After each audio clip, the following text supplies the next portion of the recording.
ॐ भूर्भुवस्वः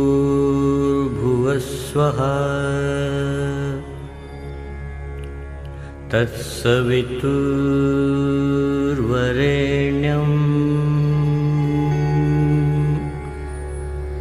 भर्गो देवस्य धीमहि धियो यो न प्रचोदयात्।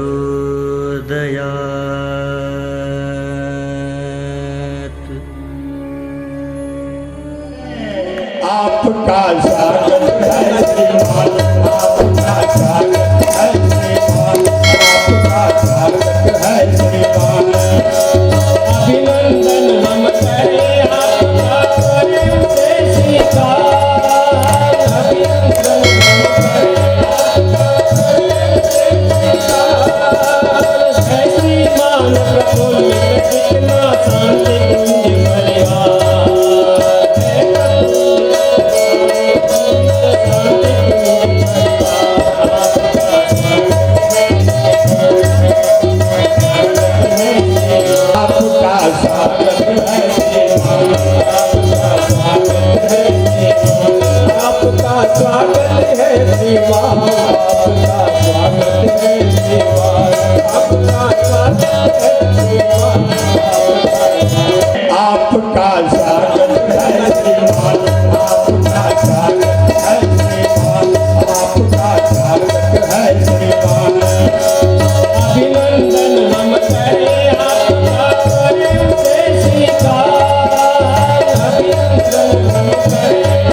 अभिनंदन हम करें आपका, करें उसे स्वीकार।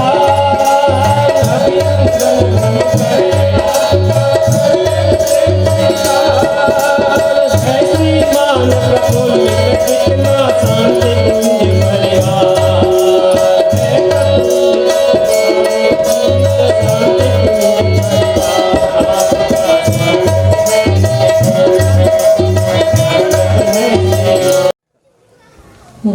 भाइयों बहनों, आपका समय सीमा में सारे कार्यक्रम होने हैं।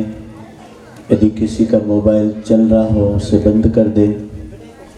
एक दो स्वयंसेवक पीछे बैठे रहें, जो देरी से आए उनको उचित स्थान पर आसन दे। जो छोटे बच्चे घूम रहे हैं उनको व्यवस्थित किसी किनारे पे बैठने की व्यवस्था देखें। जो आ गए हैं और 2 घंटा ऐसा ही मान ले कि हमारा मौन है। ये मान ले कि हम किसी गुफा में बैठे हैं। ये मान ले कि आज हम पैदा हुए जब से अभी तक कितनी हमने यात्रा करी, कितनी कथा सुनी, कितने प्रवचन सुने, कितनी पूजाएं करी, लेकिन आखिर भगवान क्या चाहता है अपने बच्चों से। हर माता पिता की इच्छा होती है कि मेरे बच्चे ऐसे हों। तो जगत पिता की हम बच्चों से कोई अपेक्षा हो गई, कोई इच्छा हो गई। तो ईश्वर ने क्या करा, भगवान ने क्या करा, पूरी धरती पे घूमने के बाद 20 जनवरी 1926 को आगरा के पास एक छोटा सा गांव है अवलखेड़ा, एक ब्राह्मण के बच्चे को उन्होंने 15 वर्ष की उम्र में कहा, बोले बेटा जन्म तो इस समय दुनिया में 500 करोड़ लोगों ने ले चुका है, लेकिन इन 500 करोड़ लोगों का भाग्य और भविष्य बनाने के लिए हिमालय में ऋषि लोग एक यज्ञ कर रहे हैं। 750 पुरानी अग्नि वहाँ पे जल रही है और उस अग्नि के साक्षी में सप्त ऋषि मंडल संकल्प ले चुके हैं। बोले किस बात का? बोले मनुष्य के जीवन में भगवान ने खजाना दे रखा है, तो बोले खजाना यदि किसी को पता नहीं लगेगा तो वो पेट और प्रजनन मतलब रोटी खा लेंगे, कमा लेंगे, बच्चे पैदा कर लेंगे, इसके बाद वो दुनिया से चले जाएंगे। तो वो खजाने का पता बताने के लिए मनुष्य को जगाने के लिए उसके अंदर की देवी वृत्तियों को, तो बोले इसको कौन पूरा करेगा? मैं तो बहुत छोटे से गांव में रहता हूँ। बोले नहीं, पूरा करने का तो सब कुछ बना बनाया है, तुम तो क्यों आगे आओ। बोले ठीक है, करिष्ये वचनम तव। जो अर्जुन ने अपने भगवान कृष्ण से कहा था वो बात ये जो दिख रहे ना गुरुजी, इन्होंने हिमालय के दादा गुरु से कहा, बोले आप जो कह रहे मैं वो करूँगा, लेकिन करना किससे है? तो बोले देव संस्कृति के दो माता पिता है, एक का नाम है गायत्री और एक का नाम है यज्ञ, और तुम इसको श्रवण कुमार की तरह ले जाना। बोले ये मनु और शत्रुपा की जितनी संतान है ना, इनके माता पिता एक ही है। ये जितनी जातियाँ, जितने गांव, ये क्या है? व्यवस्था है।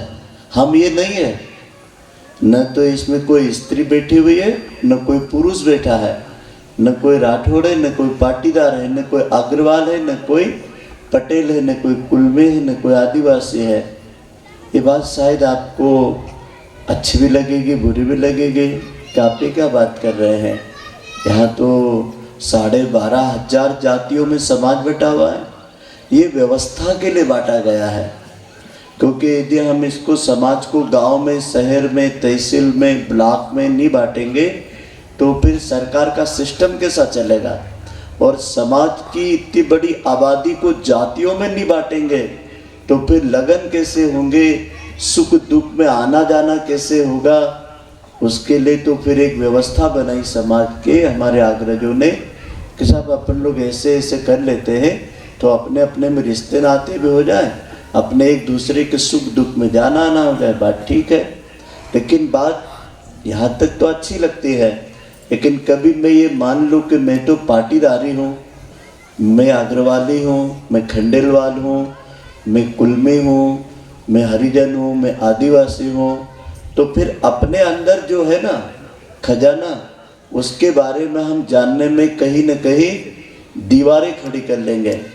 और आप जानते ही हैं, यदि ये दीवार 10 फीट ऊंची और हो जाए ना तो बाहर की हरियाली हमको नहीं दिखेगी। बाहर का इतना सुंदर नीला गगन, इतने उड़ते हुए पंछी, इतनी सुंदर खेत खलियानों की फसलें हमको नहीं दिखेगी। क्यों? क्योंकि हमने एक दीवार बना रखी है। तो जब दिलों में दीवारें बढ़ जाती है तो समाज जातियों में बट करके एक दूसरे का देखना पसंद नहीं करता है। यही तो दुख का कारण है। हमारे ऋषि कहते हैं कि संसार में दुखों से निवृत्ति कैसे होगे, तो उसका सूत्र दिया उन्होंने दीक्षा से। दी इच्छा, क्या बोला? बोलो, दी इच्छा। मेरी इच्छा किसको दे दी है? मैंने ऊपर वाले को दे दी। मैंने गुरुजी के एक पहले चिट्ठी पढ़ी तो उन्होंने बहुत सारी बातें लिखे, ऐसे दुनिया होगी, ऐसा समाज होगा, ऐसी राष्ट्र की व्यवस्था होगी, ऐसी स्कूल चलेगी, ऐसी खेती होगी, सब लिख दिया। और फिर नीचे क्या लिखा? है ईश्वर आपकी इच्छा पूरी हो। मतलब अपने हाथ में क्या है? योजना बनाना, परिवार बनाना, सत्ता लाना, स्कूल बनाना, अस्पताल बनाना, खेती करना। इसके बाद में भी एक कोई और सत्ता है, उसका नाम है वह विधान, जो हमें आंखों से तो नहीं दिखाई दे रहा है, लेकिन इसकी लगाम, इसका नियंत्रण उसी के हाथ में है। अभी आप देखते हैं ना, एक छोटा सा वायरस जिसको किसी ने भी नहीं देखा, पूरे विश्व को उसने कमरों के अंदर बंद कर दिया। कोई सोच सकता है क्या कि प्लेन बंद, ट्रेन बंद, गांव बंद, सड़क बंद, शासन की स्कूल बंद, योजनाएं बंद, सब घर में रहो, मुंह पे पट्टी बांधो, बोलो भी मत, घर में रहो, किसी के हाथ को भी मत छुओ, दूर से रहो। कभी ये बात किसी ने सोची थी लॉकडाउन के पहले, कोरोना के पहले? किसी ज्योतिष ने नहीं बोला, किसी महाराज ने नहीं बोला, किसी आचार्य ने नहीं बोला, किसी ब्राह्मण ने नहीं बोला, किसी भविष्यवक्ता ने नहीं बोला, किसी आचार्य ने नहीं बोला, किसी भागवत वाले ने नहीं बोला कि देश के अंदर ऐसी परिस्थिति आने वाली है कि साहब 17 मार्च से फुल लॉकडाउन लगने वाला है, ट्रेन प्लेन बंद, 190 देश एक साथ थम जाएंगे, 750 करोड़ की आबादी पूरी की पूरी रुक जाएगी। लेकिन रोक दी, किसने रोक दी? ईश्वर के विधान ने। ईश्वरी विधान का अपना एक कार्यक्रम चल रहा है। कब क्या होगा उसका भी एक कार्यक्रम बना हुआ है। आज आप जो लोग आए ना, निमंत्रण जरूर दिया था हमारे परिजनों ने, गुरु भाई बहनों ने गांव गांव जा करके गणेश गौरी की सुपारी जरूर बांटी थी, इन बेटियों को भी आह्वान किया था। लेकिन इस जाजम पर जिनका यहाँ आना तय था, उनको कोई परिस्थिति, उनको कोई घर की बाधा, उनको घर के कोई काम रोक नहीं पाए। लेकिन बहुत सारों की तैयारी हो गई थी कि चलना जे, और कोई काम आ गया, वो बाद में इनको बोलेंगे कि हमारे गांव से भी हम आ रहे थे, लेकिन हमारे गांव में ऐसा हो गया, हमको रुकना पड़ा। तो कभी कभी अच्छे काम के लिए भी अपने आप अपने पैर रुक जाते हैं। लेकिन यदि आप यहाँ तक चल के आए ना, तो आपको बुलाया गया है, आप नहीं आए हैं। भगवान ने उनके गोद में बिठा करके दंपतियों का विवाह हुआ था, वो तारीख के बाद ये यात्रा शुरू हो गई। अब उनका विवाह का लाइसेंस नवीनीकरण होगा। और आपने देखा होगा मुसलमानों के यहाँ पर, ईसाइयों के यहाँ पर, सिखों के यहाँ पर 15 वर्ष 12 वर्ष की उम्र जब बच्चों के होती ना, तो उनकी पंचशिखा पंचकर्पाण का कार्यक्रम हो जाता है। क्रॉस पहना करके उनको प्रेयर करना और इस्लाम में नमाज करना 15 साल की उम्र में सिखा दिया जाता है। एक ही विश्व में मिशन ऐसा है, अखिल विश्व गायत्री परिवार, जो कोई संस्था नहीं है, संगठन नहीं है, जाति नहीं है, राजनीतिक पार्टी नहीं है, एक पथ है, रास्ता है। और इस रास्ते से आपको 10 दिशाओं के रास्ते उन्नति के खुलेंगे। उसके लिए यहाँ पर दीक्षा कार्यक्रम होता है। दीक्षा का मतलब एक छोटा सा बताऊं आपको, हमारा जो शरीर है एक उम्र के बाद में समाप्त हो जाएगा, लेकिन एक ऐसा है जो अक्षय है, न जिसका कभी जन्म होता न कभी मृत्यु होती है। और उसको यदि नर्तन के चोले में मिलने के बाद यदि हम उसको कवारा रखते हैं, उसको हम परमात्मा से विवाह नहीं करते हैं, तो आत्मा फिर कौवे बिल्ली बकरी की आत्मा की तरह शरीर तो धारण कर लेती है, भूख पे खा लेती है, थकने पे सो जाती है, उम्र होने पर बच्चा पैदा कर देती है। ये कोई बहुत बड़ा काम नहीं है, लेकिन एक बड़ा काम है मनुष्य जीवन प्राप्त करने के बाद सबसे बड़ी उपलब्धि कोई होगी तो हमारे जीवन को कोई मार्गदर्शक मिल जाए, 1 और 11 बनने वाला एक गुरु मिल जाए, इस खेती के अंदर एक ऐसा बीज मिल जाए जो इस खजाने को जगा करके नर में नारायण, पुरुष में पुरुषोत्तम, मानव में महान मानव, इंसान में इंसानियत पैदा कर दे और हमारे यहाँ धरती पर आने का कारण सिद्ध कर दे। देखा आपने, गुरु द्रोणाचार्य 3 के गुरु थे।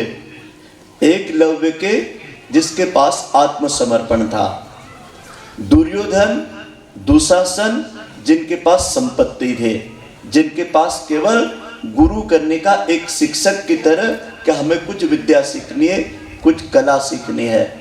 और अर्जुन के पास गुरु के प्रति एक अटूट विश्वास था, जिसने आरण्यक गुरुकुल में रह करके पेड़ों के नीचे गुरु विद्या सीखी 5 भाइयों ने, और 100 कौरवों ने अपने घर द्रोणाचार्य को बुला करके सीखे। और एकलव्य ने अपने आत्मसमर्पण से एक गुरु के चरणों की मिट्टी उठा करके प्रतिमा बना करके वो गुरु विद्या सीखी जो 100 कौरव 5 पांडव भी नहीं जानते थे। इसका मतलब बड़ा गहरा है कि गुरु व्यक्ति नहीं होता है, गुरु एक आचरण को सही विचारधारा में ले जाने वाली वो शक्ति होती है। जैसे इस किनारे से उस गांव तक, इस गांव से उस गांव तक जाने के लिए हम साधन ढूंढते हैं, बैलगाड़ी, मोटरसाइकिल, कार, हवाई जहाज, ट्रेन, तो हम स्टेशन पे पहुंच जाते हैं। तो गुरु तत्व है जो अपनी आत्मा को अपने परमात्मा तक पहुंचाने का एक पुष्पक विमान है, एक नाव है। और इस नाव में गायत्री परिवार ऐसा भाव रखता है कि 15 वर्ष से 12 वर्ष से बड़े भाई बहनों को यह दीक्षा संस्कार जरूर कर लेना चाहिए। इसमें हम कोई आपके गुरु नहीं बनेंगे या कोई पंथ संप्रदाय के आप चेले अनुयायी भी नहीं बनेंगे, तो फिर क्या बनेंगे साहब? जैसे बैल का बच्चा केड़ा छोटा है, उसको बैल बनाना है, खेत में काम लेना है, हाथी से सूंड से भीख मंगवाना है और मदारी को बंदर को साधना है, तो ये सब अभ्यास से सकता है। ये जीव जो हिंसक थे लेकिन काम में कैसे आ गए, लोग इनके पास कैसे बैठने लग गए? क्योंकि इनको साधा है किसी ने। यदि हमने अपने आप को नहीं साधा, अपने आप का निर्माण नहीं किया, ये जीवन निकल जाएगा। मेरा अनुरोध है कि दीक्षा के पूर्व वर्ण संस्कार होता है। ये वर्ण संस्कार सबके लिए एक जैसा है, दंपतियों के लिए भी, दीक्षा लेने वालों के लिए भी। किन के लिए है? भाइयों बहनों, ये आयोजन के हम पोस्ट मैंने डाकिया है। इस आयोजन के मुख्य आचार्य हैं परम पूज्य गुरुदेव परम वंदनीय माता जी, जिन्होंने अखिल विश्व गायत्री परिवार को भारत के अटक से लेकर कटक तक, कन्याकुमारी से कश्मीर तक और विदेश के 80 देशों में हम आप जैसे 15 करोड़ लोगों के दिलों में अखंड दीप का दिया जलाया, भगवान का रास्ता बताया। आज उसी संख्या में इस टेमरनी ग्राम के, इस जनपद के बलकवाड़ा क्षेत्र के 40 गांव के हमारे गायत्री परिजन, साथ ही 10 गांव के सघन आबादी के टेमरनी चेतना केंद्र के आसपास के 10 गांव के परिजन इस स्थान पर पधारे हैं। यह टेमरनी गांव की पावन धरती से आज इतने लोगों को अपने परमात्मा तक पहुंचने का रास्ता मिलने वाला है। आइए हम परम पूज्य गुरुदेव परम वंदनीय माता जी को अखंड दीपक, अखंड अग्नि, सजल श्रद्धा, प्रखर प्रज्ञा से 3 मुद्राओं के माध्यम से हम उनको वर्ण करेंगे। इस कार्यक्रम के हमारे आचार्य का हम सब लोग मिलकर के स्वागत करेंगे। सब लोग हाथ जोड़ लीजिए। आचार्य वर्णम वर्ण आचार्य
तुम्हारे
रही है। सफलता के लिए आश्वस्त हो, मस्तक झुकाए है। सफलता के लिए आश्वस्त हो, मस्तक झुकाए है। आचार्य करते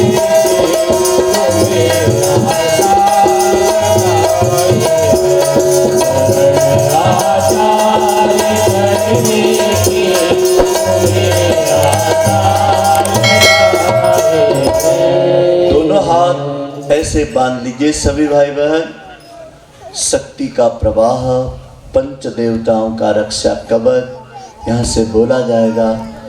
कहते हैं कि देवताओं का कवच हमारे मस्तिष्क में उसी रूप में काम करता है जैसे हम खाते पीते हैं, पानी पीते हैं, जो अन्न खाते हैं, तो हमारे मन अंतःकरण में सतोगुण रजोगुण 3 तत्व बनते हैं। युग ऋषि और स्वयं भगवान कृष्ण गीता में लिखते हैं कि मनुष्य में जो देवी गुण होते हैं वो उसकी सतोगुण की प्रवृत्तियां हैं। तो सतोगुण की प्रवृत्तियां कब बढ़ती है? जब हम किसी सद्गुरु से जुड़ जाते हैं, अपनी आत्मा को परमात्मा के मार्ग पर चलने के लिए पंच देवताओं का कवच धारण कर लेते हैं। तो हमारे बाद आप सबको बोलना है। जो बेटियां दीक्षा के लिए बैठी वो भी बोलेगी, शेष भाई बहन पूर्व दीक्षित है वो भी बोलेंगे। आप सबका कोविड के बाद भगवान रक्षा कवच दे, आपका जीवन सुरक्षित रहे, समृद्ध रहे, स्वस्थ रहे, सन्मार्गगामी हो और सतत प्रभु कृपा के अधिकारी हो। जगत पिता गायत्री की शक्ति का तेज सूर्य पिता को हम वर्ण करके उनसे आज्ञा लेते हैं अखंड दीप से। गुरुदेव माता जी का तप प्राण पुण्यांश आपको मिले। उनके प्रतिनिधि होने के नाते इस शक्ति का प्रवाह अखंड दीपक से प्रेषित हो रहा है। मंच पर गुरुदेव माता जी को हमने आवाहन किया। उनकी गरिमा में प्रकाश और प्राण शरीर से उपस्थिति है। हमारी बात दोहराना है। ओम ब्रह्माय नमः। ब्रह्मा हमें निर्माण की शक्तियाँ प्रदान करे। ओम विष्णवे नमः। भगवान विष्णु पालन पोषण की मनोवृत्ति प्रदान करें। ओम रुद्राय नमः। भगवान शिव कल्याणकारी प्रेरणा प्रदान करें। ओम सवित देवता तेजस्वीताम वर्धयते। सूर्य भगवान ओजस्वी तेजस्वी प्रखर जीवन प्रदान करें। ओम यज्ञ देव सतपते नियोजित यज्ञ भगवान सदकर्म करने की सतत प्रेरणा दे।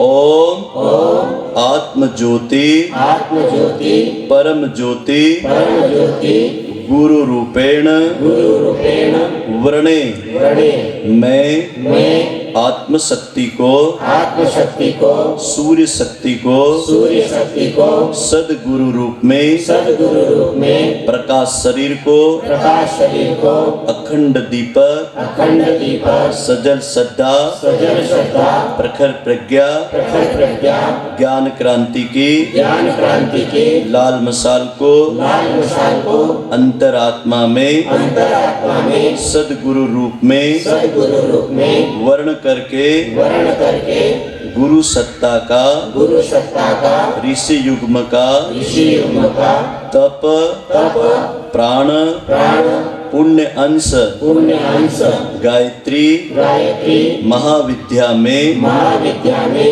दीक्षित होकर दीक्षित होकर ओम भूर भुवः स्वः तत् सवितुर वरेण्यं भर्गो देवस्य धीमहि धियो यो नः प्रचोदयात् उस प्राण स्वरूप दुखनाशक पापनाशक सुख स्वरूप श्रेष्ठ तेजस्वी देव स्वरूप परमात्मा को अंतरात्मा में धारण करते हैं। वह परमात्मा हम सबकी बुद्धि को सन्मार्ग की ओर प्रेरित करें।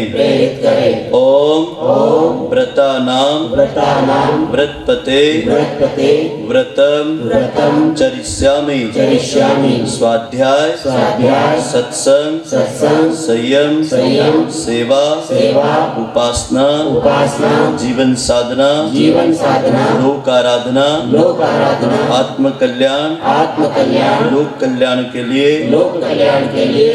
संपूर्ण जीवन का श्रेष्ठ प्रवृत्तियों में नियोजित करने का अभ्यास बना रहे ऐसी कृपा दृष्टि महाकाल की हम बच्चों पर सतत बनी रहे।